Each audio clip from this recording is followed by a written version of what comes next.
अस्सलाम वालेकुम वरहमतुल्लाहि वबरकातुहू। खून की कमी क्यों होती है, इसकी इकसाम और अलामात क्या हैं और इसका इलाज कैसे किया जा सकता है, आज हम इस टॉपिक पे बात करेंगे। ये मसला इतना ज़्यादा आम है तो मैंने ज़रूरत समझी कि हमें इस पे लाजमी बात करनी चाहिए और इसके बारे में जितनी भी मालूमात आवाम तक पहुंचाई जा सके हमें पहुंचानी चाहिए। तो सबसे पहले तो हम इसके बारे में बात करते हैं कि ये एनीमिया क्या चीज़ है। एनीमिया खून की कमी को कहते हैं और इसमें होता ये है कि आपके जो खून के सुर्ख खुलिये होते हैं वो ऑक्सीजन को दूसरे जिस्म के हिस्सों तक ले जाने में नाकाम हो जाते हैं। पूरे तरीके से ऑक्सीजन नहीं लेके जा पाते, लेके जाते हैं लेकिन कम ऑक्सीजन लेके जाते हैं। अब आपको हैरत होगी ये जानकर कि मिनिस्ट्री ऑफ हेल्थ पाकिस्तान ने 2018 में एक सर्वे किया था, तो उसमें जो एनीमिक पॉपुलेशन यानी पाकिस्तान की कितनी आवाम जो है वो खून की कमी का शिकार है, तो वो उन्होंने बताया उसमें बच्चे जो 6 से 59 मंथ के थे, 6 से 59 महीने के, यानी 5 साल तक के बच्चे, 6 महीने से 5 साल तक के बच्चे, वो 54% एनीमिक थे। 54%, ये बहुत बड़ी परसेंटेज है, यानी 100 में से 54 बच्चे खून की कमी का शिकार हैं। जो औरतें हैं जो बच्चा पैदा करने की उम्र में, जो 15 साल से लेके 49 साल तक, वो 43%, 43%, यानी 100 में से 43 खवातीन जो खून की कमी का शिकार है। ये परसेंटेज इतनी बड़ी है और ये इतना बड़ा डिज़ास्टर है हमारे मुल्क के लिए कि इसके ऊपर लाजमी तौर पे कैंपेन्स भी होनी चाहिए और लोगों को अवेयरनेस भी देनी चाहिए। आप जो भी सुन रहे हैं आप दूसरों को भी इसके बारे में बताएं ताकि इसके ऊपर हम लोग काम कर सकें और इसको ओवरकम कर सकें। खून के जो कंपोनेंट्स हैं यानी खून के जो बुनियादी हिस्से होते हैं वो कौन से हैं? खून के अंदर 3 तरह के सेल होते हैं। एक तो सफ़ेद खून के खुलिये होते हैं। ये खून के खुलिये बेसिकली जिस्म में कोई भी इन्फेक्शन, कोई भी बीमारी जो हमारे जिस्म में दाखिल होती है उसके ख़िलाफ़ लड़ते हैं। उसके अलावा प्लेटलेट्स होते हैं। प्लेटलेट्स के बारे में हमारी आवाम को काफ़ी आगाही है डेंगू की वजह से और बहुत सी ऐसी बीमारियां जिनमें प्लेटलेट्स कम हो जाते हैं। तो प्लेटलेट्स जो होते हैं ये असल में जो खून को जमाने का काम करते हैं, खून का लोथड़ा बनाते हैं, खून को जमाते हैं। जब हमारी ब्लीडिंग वगैरह कहीं पे जिस्म के किसी भी हिस्से पे कट लग जाता है, कुछ होता है और ब्लीडिंग होती है, तो प्लेटलेट्स ही वो हैं जो वहाँ पे जाके खून का लोथड़ा बना के उस ब्लीडिंग को रोकते हैं। अगर ये प्लेटलेट्स जिस्म में कम हो जाए और ब्लीडिंग स्टार्ट हो जाए तो फिर ब्लीडिंग रुकती नहीं है और इंसान की मौत भी वाक़या हो सकती है। और सुर्ख खून के खुलिये हैं, रेड ब्लड सेल्स, आरबीसी हम इनको अमूमी अपनी ज़ुबान में मेडिकल लैंग्वेज में कहते हैं, रेड ब्लड सेल्स। तो इनका काम होता है कि ये ऑक्सीजन को कैरी करते हैं पूरी बॉडी की तरफ, दिल से लेते हैं ये ऑक्सीजन को और पूरी बॉडी में लेके जाते हैं। खून के जो खुलिये होते हैं ये खुद से ऑक्सीजन कैरी नहीं कर सकते। इनके अंदर एक कंपोनेंट होता है इनका हीमोग्लोबिन। हीमोग्लोबिन के बारे में भी काफ़ी आगाही है, लोगों को पता है, एचबी के नाम से मशहूर है। एचबी हीमोग्लोबिन कितनी है आपकी एचबी, एक दूसरे से पूछते हैं कि खून की कमी का अंदाज़ा लगाने के लिए कि आपकी एचबी कितनी है। HB is basically haemoglobin, HB haemoglobin है। ये जो होती है ये खून के जो खुलिये होते हैं, सुर्ख रंग के खून के खुलिये, उनको ये सुर्ख रंग देती है। अगर खून के सुर्ख खुलियों में हीमोग्लोबिन ना हो तो उनका सुर्ख रंग ख़त्म हो जाएगा और ये काम करती है ऑक्सीजन को कैरी करने का फेफड़ों में से। फेफड़ों में साफ खून होता है, तो जब वो ऑक्सीजन कैरी करने वाला खून होता है जिसमें ऑक्सीजन शामिल होती है, उसको हम साफ खून कहते हैं। फेफड़ों से वो पूरे जिस्म में जाता है और फिर पूरे जिस्म से वही खून यानी यही हीमोग्लोबिन जो ऑक्सीजन लेके पूरे जिस्म में गई है, यही फिर वहाँ से वापस कार्बन डाइऑक्साइड लेके वापस फेफड़ों में आती है ताकि उनकी सफाई हो सके और उनको जिस्म से बाहर निकाला जा सके कार्बन डाइऑक्साइड को। रेड ब्लड सेल्स जो हैं बनते कहाँ पे हैं? ज़्यादातर जितने भी ब्लड सेल्स हैं जिनमें रेड ब्लड सेल्स भी शामिल हैं यानी सुर्ख रंग के खून के खुलिये, ये हमारे जो हड्डियों का गूदा होता है उसके अंदर बनते हैं। एक बहुत ही मिसकंसेप्शन है, लोगों का ये ख्याल है, अमूमन पब्लिक मुझे भी आके कोई भी मसला खून की कमी है तो हाँ जी मेरा जिगर काम नहीं कर रहा और मेरा जिगर जो है ना वो खून नहीं बना रहा है। दर हकीकत ऐसी बात नहीं होती। जिगर का खून बनाने वाला सिस्टम इतना नहीं है। ये असल में जो आपकी हड्डियों का गूदा होता है वो खून के खुलिये बनाता है ज़्यादातर, और जिनमें सुर्ख रंग के खून के खुलिये भी शामिल हैं। ठीक है। अब हीमोग्लोबिन और सुर्ख रंग के खून के खुलिये जो हैं इनको पैदा करने के लिए हमारे जिस्म को मुख्तलिफ चीज़ों की ज़रूरत होती है। ये खुद से पैदा नहीं हो जाता, इसके लिए हमें अपनी डाइट में कुछ चीज़ें लेनी पड़ती हैं, और वो हैं आयरन, विटामिन B12 और फोलेट, और बहुत से दूसरे न्यूट्रिएंट्स भी हैं, और ये होते हैं हमारे खुराक में। खून की कमी कब होती है? आम सी बात है कि खून की कमी तब होगी जब आपके जिस्म में सुर्ख खून के खुलिये कम होंगे। और सुर्ख खून के खुलिये कब कम होते हैं? ये होते हैं 3 वजूहात की वजह से। एक तो ये कि आपका जिस्म जो है वो इतने खून के सुर्ख खुलिये नहीं बना रहा कि वो आपको खून की कमी को आपकी पूरा कर सके। दूसरा ब्लीडिंग की वजह से। अगर आपको ब्लीडिंग हो रही है कहीं से भी, कंटिन्यूस ब्लीडिंग हो रही है, आपके पखाने के ज़रिए ब्लीडिंग हो रही है, आपके मुंह से ब्लीडिंग हो रही है, आपके नाक से ब्लीडिंग हो रही है, या ख़वातीन में मेंस्ट्रुएशन होती है तो उसकी ब्लीडिंग हो रही है, तो उसकी वजह से आपके जो सुर्ख खून के खुलिये हैं वो बड़ी तेज़ी के साथ कम होना शुरू हो जाते हैं, और अगर आपकी बॉडी उसके मुकाबले में उतना खून नहीं बनाती तो भी आपको खून की कमी हो जाती है। और तीसरा होता है ऑटोइम्यून, यानी आपकी बॉडी खुद ही अपने खून के सुर्ख खुलिये जो हैं उनको मारना शुरू कर देती है, और ये ऑटोइम्यून डिजीज़ में होता है, जो ऐसी बीमारियां होती हैं जो जिस्म के अंदर जिस्म के ख़िलाफ़ काम करना शुरू हो जाती हैं। इसके अलामात में है फटीग, यानी कमज़ोरी महसूस होती है आपको, थकावट महसूस होती है आपको, जिल्द आपकी पीले रंग की हो जाएगी, और दिल की धड़कन आपकी बहुत तेज़ हो जाती है, इर्रेगुलर भी हो जाती है, यानी दिल एक प्रॉपर इंटरवल के साथ बीट नहीं करता बल्कि इर्रेगुलरली बीट करता है।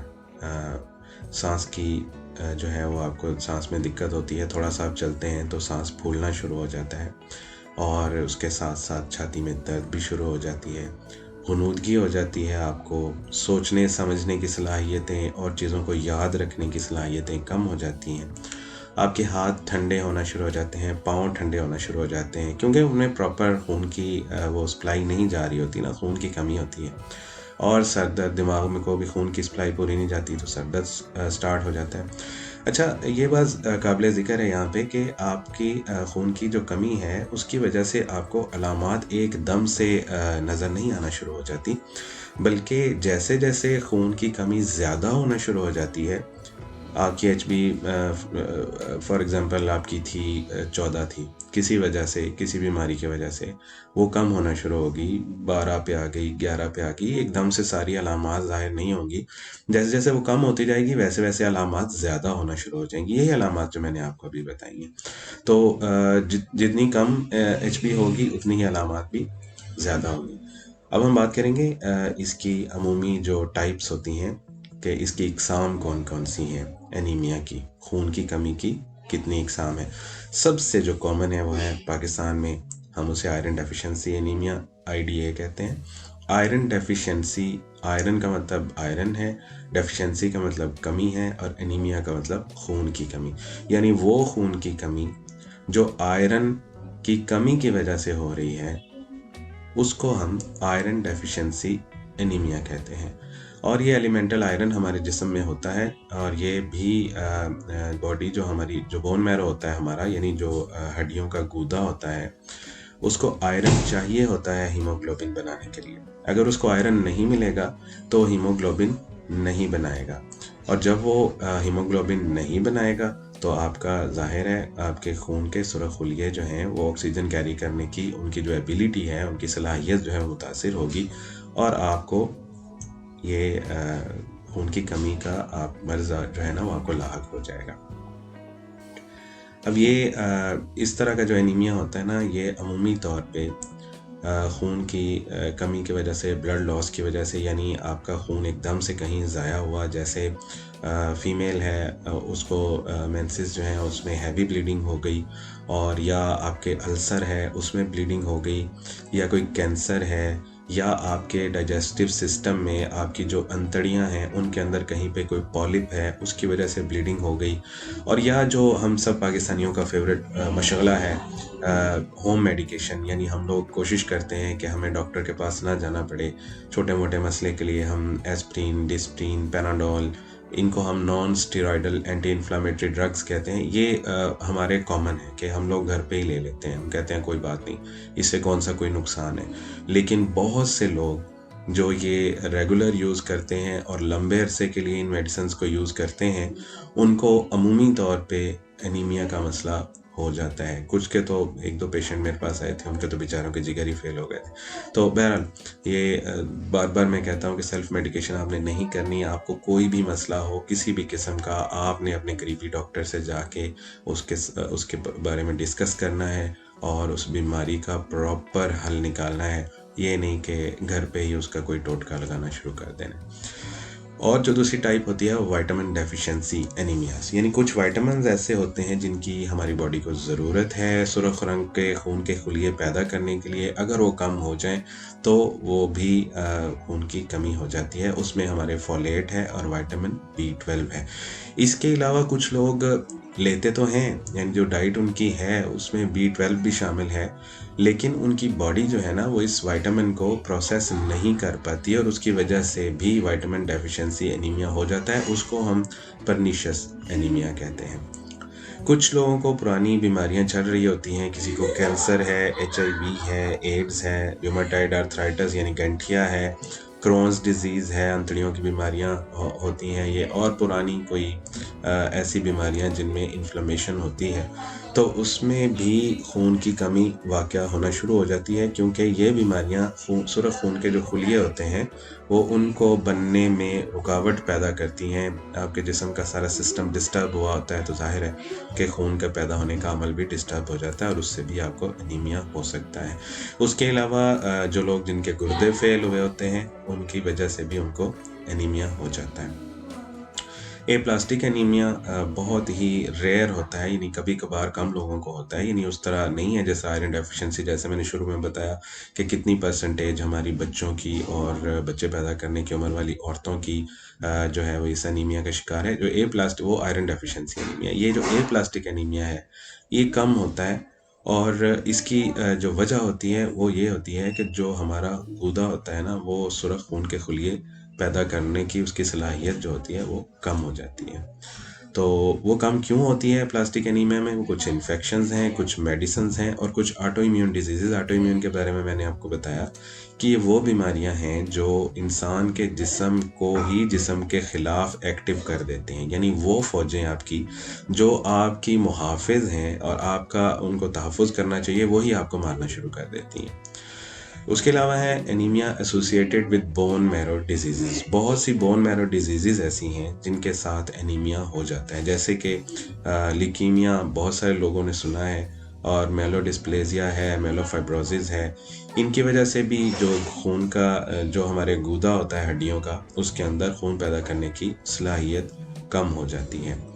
और इससे होता क्या है, effects of these types of cancer जो है, इन तरह के जो कैंसर होते हैं, ये कैंसर की तरह के जो डिसऑर्डर्स होते हैं, इसमें बहुत सी वेरिएशन है। ये आपको थोड़ी सी अल्ट्रेशन भी करते हैं ब्लड प्रोडक्शन में, और बाज़-औक़ात इतनी ज़्यादा, यानी आपकी जो खून की पैदा करने की सलाहियत है गूदे की, वो या तो थोड़ी सी अफेक्ट होगी और या फिर वो इतनी ज़्यादा अफेक्ट हो जाएगी कि आपका खून बिल्कुल ही पैदा होना बंद हो जाएगा, और उससे अल्लाह माफ़ करे, अल्लाह ना करे, लेकिन उससे इंसान की डेथ भी हो जाती है। जो दूसरे कैंसर्स हैं ब्लड के, खून के, और जो हड्डियों के गूदे के हैं, जैसे कि मल्टीपल मेलोमा है, मेलोप्रोलिफरेटिव डिसऑर्डर्स हैं और लिम्फोमास हैं, इनकी वजह से भी एनीमिया हो जाता है। कुछ हेमोलिटिक एनीमिया क्या होता है? ये एनीमिया तब डेवलप होता है, ये तब पैदा होता है जब आपके खून के खुलिये जो हैं वो जितना आपका गुर्दा जो है हड्डियों का वो खून के खुलिये बनाता है, उससे ज़्यादा आपके खून के खुलिये ख़त्म होना शुरू हो जाते हैं। तो कुछ डिजीज़ेज़ हैं जिनकी वजह से ये होता है, उसमें आप इनहेरिट भी कर सकते हैं, यानी आपको पैदाइशी तौर पे भी हेमोलिटिक एनीमिया हो सकता है, और कुछ लोग जो हैं वो इसको अपनी ज़िंदगी के बाद के सालों में भी उनके जिस्म में ये हेमोलिटिक एनीमिया पैदा हो जाता है। सिकल सेल एनीमिया जो है ये तो पैदाइशी होता है, इसके अलावा वो थैलेसीमिया भी होता है। सिकल सेल एनीमिया जो होता है ये भी आपको विरसे में ही मिलता है।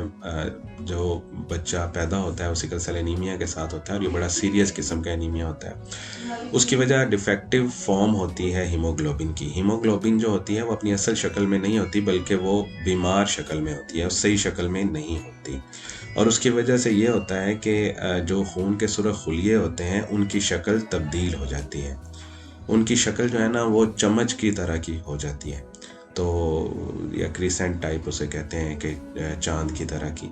तो वो उसके अंदर जो एबिलिटी होती है हीमोग्लोबिन को कैरी करने की, और जो हीमोग्लोबिन बजाते खुद भी एक डिफेक्टेड फॉर्म में है, यानी वो उसकी सही शेप में वो है ही नहीं, तो उसकी वजह से फिर जो है ये खून के जो सुरख खुलिये होते हैं ये अपना टाइम पूरा नहीं करते जो इनका ज़िंदगी का टाइम होता है, बल्कि उससे पहले ही मरना शुरू हो जाते हैं।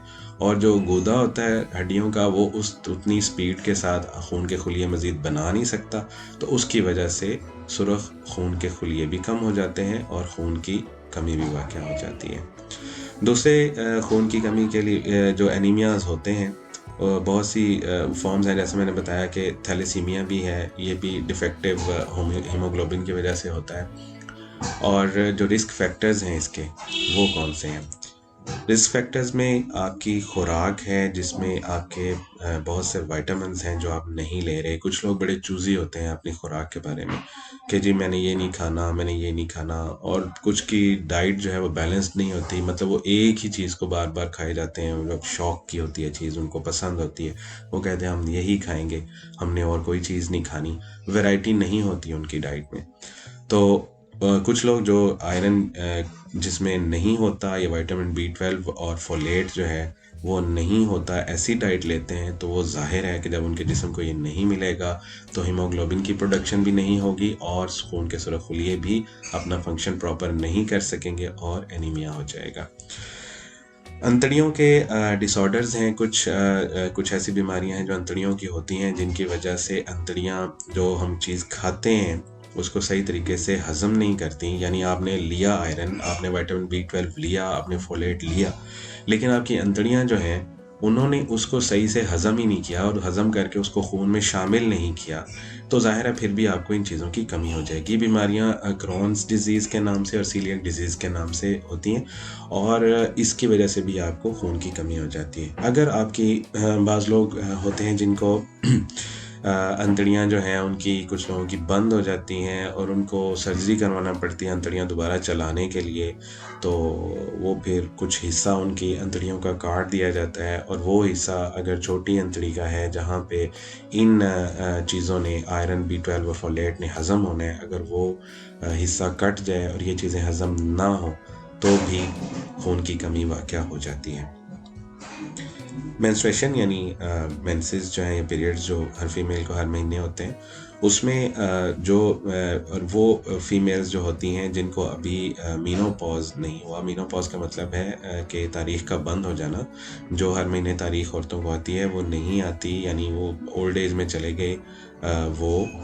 जो अभी नहीं गई उस उम्र में उनको, और उनको जो है ना ये खून की कमी का जो मसला है होने के चांसेस बहुत ज़्यादा होते हैं। और जो मेल हैं उनमें चूँकि ये सिस्टम है ही नहीं, यानी मर्दों में मेंसेस का सिस्टम नहीं है, और वो औरतें जो उस उम्र में पहुंच चुकी हैं कि उनके मेंसेस बंद हो चुके हैं, तो उनको और मर्दों को खून की कमी का वो कम शिकार होते हैं, क्योंकि उनका खून ज़ाया नहीं हो रहा होता। और जो औरतें मेंस्ट्रुअल साइकिल जिनको आ रहे होते हैं, हर महीने तारीख आती है, उसमें उनका खून ज़ाया होता है हर महीने, तो उससे खून की कमी होने का ख़तरा होता है। और अगर हामला है तो भी आप खून की कमी का शिकार होने का बहुत बड़े रिस्क पे हैं, क्योंकि आयरन जो होता है ना वो उसने जो आयरन आप लेती हैं या जो आपके जिस्म में होता है वो उसके लिए आपको ज़्यादा चाहिए होता है, क्योंकि आपके जो जिस्म है उसने जो खून है वो बेबी को भी सप्लाई करना है, हीमोग्लोबिन आपको भी चाहिए और बच्चे को भी चाहिए, क्योंकि सप्लाई जो न्यूट्रिएंट्स होते हैं जो आप खुराक जो है वो आपको भी मिलनी है उसके ज़रिए और आपके बच्चे को भी मिलनी है। अगर आप प्रेग्नेंट हैं और आपका आयरन कम इनटेक कर रही हैं, अमूमी तौर पे वैसे हम जो भी प्रेग्नेंट फीमेल्स हमारे पास आती हैं हम उनको आयरन लाजमी तौर पे स्टार्ट करते हैं, क्योंकि उनकी आयरन की रिक्वायरमेंट बढ़ जाती है, उन्हें बच्चे के लिए भी चाहिए होता है, अपने लिए भी चाहिए होता है, ताकि हीमोग्लोबिन बने ज़्यादा से ज़्यादा और बच्चे को ज़्यादा से ज़्यादा खून की सप्लाई हो और बच्चे को ज़्यादा से ज़्यादा न्यूट्रिशन मिले, उसकी खुराक अच्छी हो और उसका जो बच्चा है वो अच्छा सा ग्रो करे और जो फीमेल है वो भी कमज़ोर ना हो, उसको भी खून की पूरी सप्लाई मिले और उसकी भी न्यूट्रिशन अच्छी हो जाए। तो अगर फीमेल जो है वो प्रेग्नेंट है और वो आयरन नहीं ले रही तो डेफिनेटली उसको भी आयरन की कमी होगी और उसके रिज़ल्ट में उसकी हीमोग्लोबिन की कैपेसिटी कम हो जाएगी कैरी करने की ऑक्सीजन को, और वो उसकी बॉडी पूरी को नहीं सप्लाई करेगी, बच्चे को भी नहीं देगी, जिसके रिज़ल्ट में उसका बच्चा भी कमज़ोर हो जाएगा और औरत भी आहिस्ता आहिस्ता कमज़ोर होती चली जाएगी। कुछ क्रोनिक कंडीशंस हैं जैसे कैंसर है, किडनी फेलियर है, लिवर फेलियर है, इसमें भी जो है आपको खून की कमी होने के चांसेस बहुत ज़्यादा होते हैं।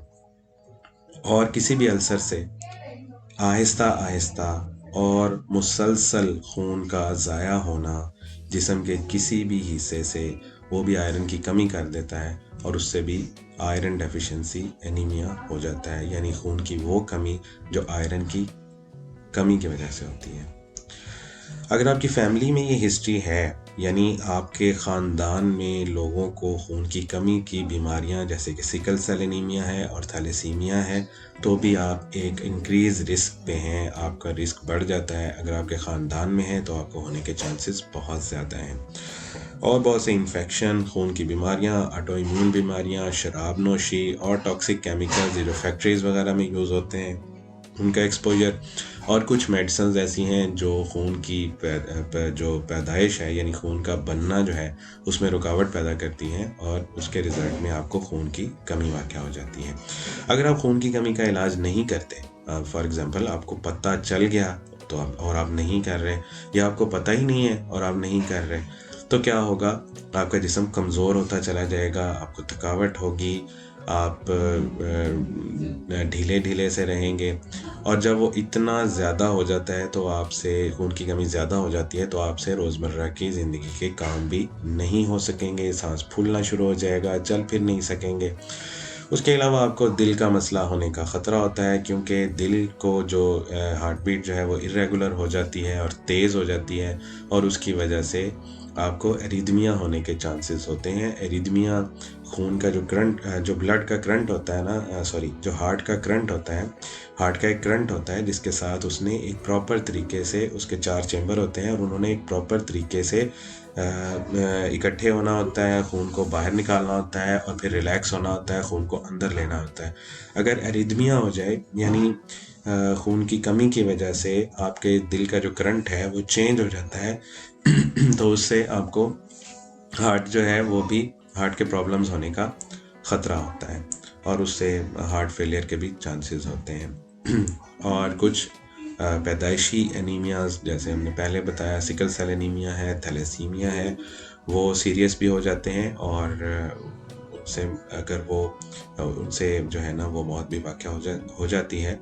अगर बहुत ज़्यादा जिस्म से ब्लड लॉस हो जाए, जैसे किसी का एक्सीडेंट हो गया और किसी जगह से उसकी कोई बड़ी आर्टरी या वेन या खून की नाली जो है वो कट गई और उसमें से खून बड़ी तेज़ी के साथ ज़ाया होना शुरू हो गया, तो वो एकदम से खून की कमी वाक़या होती है, एनीमिया होता है और उससे भी इंसान की मौत वाक़या हो जाती है। अब आपने जो होम रेमेडीज़ हैं यानी घर में आप क्या कर सकते हैं इन एनीमियाज़ को ठीक करने के लिए, उसमें आपने विटामिन रिच डाइट लेनी है, यानी आपकी जो खुराक है उसमें हर तरह के विटामिन्स होने चाहिए। ये बात जहन में रखिएगा कि बहुत सी टाइप के एनीमियाज़ ऐसे हैं जिनको हम प्रिवेंट नहीं कर सकते, जिनसे बचा नहीं जा सकता। लेकिन आयरन डेफिशिएंसी एनीमिया और विटामिन डेफिशिएंसी एनीमिया ये दो ऐसे हैं कि अगर आप अपनी खुराक ठीक रखते हैं तो ये आपको नहीं होंगे। खुराक में आपको क्या चाहिए? आपको आयरन चाहिए, जैसे हमने बताया। आयरन जिस खुराक में ज़्यादा होता है वो छोटा और बड़ा गोश्त है, फलियां हैं, दालें हैं, आयरन फोर्टिफाइड अनाज है, गहरे सब्ज़ पत्तों वाली सब्जियां हैं और खुश्क मेवाजात हैं। आयरन लेने के लिए जो बॉडी आपको जिसकी रिक्वायरमेंट आपकी बॉडी को है, उसके लिए ये चीज़ें आपने लाजमी तौर पे खानी है, चाहे आपको पसंद है या नहीं पसंद। आयरन के लिए आपने ये लेना ही लेना है। फोलेट है, और ये जो फोलेट होता है ये तुर्श फलों में होता है, उनके रस में होता है, केलों में होता है, गहरे सब्ज़ पत्तों वाली सब्जियों में होता है, फलियों में होता है, फोर्टिफाइड डबल रोटी में होता है, अनाज और पास्ता में होता है। तो ये चीज़ें इनमें से अगर आपको पसंद हैं तो आप लें, अगर आपको पसंद नहीं है तो भी आपको लेनी पड़ेंगी, वरना आपको आयरन डेफिशिएंसी एनीमिया हो जाएगा। और विटामिन B12 है, ये जितने भी मीट हैं उसमें और डेयरी प्रोडक्ट यानी आपका जो दूध वाली जितनी चीज़ें दूध से बनती हैं और अंडे हैं आपके, इन सब से ये विटामिन B12 आपको मिल जाता है। ये तो ऑलमोस्ट हर बंदा ही जो है ना उसमें होता है, उसको कम ही लोगों को इसकी कमी होती है। लेकिन जिनको होती है, जो कुछ लोग ऐसे भी होते हैं जो नहीं जी हमने गोश्त नहीं खाना, और जो वेजिटेरियंस होते हैं, और नहीं जी हमने दूध नहीं पीना, हमें दूध पसंद नहीं है, फिर ऐसे लोग जो है ना उनको भी विटामिन B12 की, इसलिए हम लोग जब हमारे पास मरीज़ आता है तो उसकी हिस्ट्री में ज़रूर पूछते हैं कि आप ये चीज़ें खाते हैं कि नहीं खाते। अगर नहीं खाते तो फिर उनको एडवाइस करते हैं कि जी आप ये ज़रूर खाएँ, वरना आपको विटामिन B12 की डेफिशिएंसी की वजह से खून की कमी हो जाएगी और फिर आपको ये लेना पड़ेगा। विटामिन C जिन फलों में है वो तुर्श फल हैं, खरबूजे हैं, तरबूज हैं, बेरीज हैं जैसे कि ब्लूबेरी, स्ट्रॉबेरी वगैरह, उनसे आपको विटामिन C मिल जाता है। अगर आपको फैमिली हिस्ट्री है एनीमिया की तो आपने लाजमी तौर पे जेनेटिक काउंसलिंग करनी है और करवानी है अपनी, ताकि आपको पता हो कि जो इनहेरिटेड एनीमियाज जैसे मैंने बताया सिकल सेल एनीमिया और थैलेसीमिया, इसके लिए क्या किया जा सकता है और किस तरीके से ये आगे अपने ख़ानदान में दूसरे बच्चों को फैलने से बचाया जा सकता है।